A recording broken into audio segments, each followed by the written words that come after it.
السلام علیکم ورحمۃ اللہ وبرکاتہ۔ ناظرین، استقبال ہے آپ کا ہمارے یوٹیوب چینل حمد ٹی وی دیوبند پر۔ ناظرین کرام، بڑی افسوسناک خبر آپ کے ساتھ شیئر کر رہے ہیں۔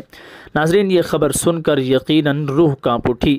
بتلا دیں آپ کو کہ پرتاپ گڑھ کے معروف عالم دین حضرت مولانا فاروق صاحب کو گولی مار کر شہید کر دیا گیا۔ جمعیت علماء ہند کے صدر و ناظم عمومی کا اظہار ملال اور پولیس انتظامیہ سے سخت کارروائی کا مطالبہ کیا ہے۔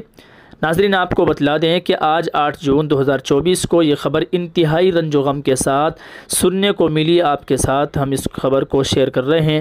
بتلا دیں کہ اتر پردیش ضلع پرتاپ گڑھ کے معروف عالم دین اور جمعیت علماء پرتاپ گڑھ کے جنرل سیکریٹری حضرت مولانا فاروق صاحب رحمۃ اللہ علیہ کو کسی شخص نے ظالمانہ طور پر گولی مار کر شہید کر دیا۔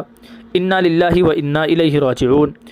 بتلا دیں آپ کو کہ جمعیت علماء ہند کے صدر محترم مولانا محمود اسد مدنی دامت برکاتہم اور ناظم عمومی حضرت مولانا حکیم الدین قاسمی دامت برکاتہم نے اس افسوسناک واقعے پر رنج و ملال کا اظہار کیا ہے۔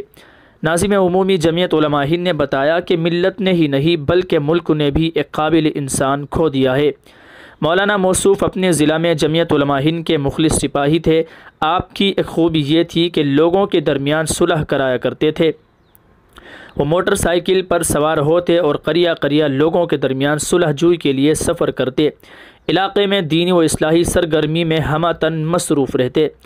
ناظرین، بتلا دیں آپ کو کہ صدر جمعیت علماء ہند اور ناظم عمومی جمعیت علماء ہند نے اس اضطراب کے موقع پر اہل خانہ کے ساتھ اظہار افسوس کیا ہے اور پولیس انتظامیہ سے مطالبہ کیا ہے کہ قاتل کو قرار واقعی سزا دی جائے۔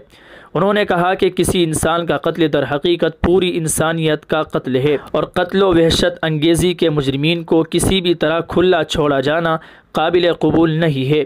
اس موقع پر صدر جمعیت علماء ہند نے جمعیت علماء ہند کے احباب و متعلقین اور ارباب مدارس سے مولانا موصوف کے لیے ایصال ثواب اور دعائے مغفرت کے اہتمام کی اپیل کی ہے اور دعا گو ہیں کہ اللہ تعالیٰ پسماندگان کو صبر جمیل عطا فرمائے۔ ناظرین، آپ سے بھی گزارش ہے، دعا فرمائے اللہ تعالیٰ حضرت والا کے گھر والوں کو صبر جمیل عطا فرمائے اور اللہ تعالیٰ حضرت کی قبر کو نور سے منور فرمائے، حضرت کی کامل اور مکمل مغفرت فرمائے۔ ناظرین، بڑی افسوسناک یہ خبر تھی، آپ کے ساتھ شیئر کی۔ دعا یا جملہ ضرور لکھیے گا۔ السلام علیکم ورحمۃ اللہ وبرکاتہ۔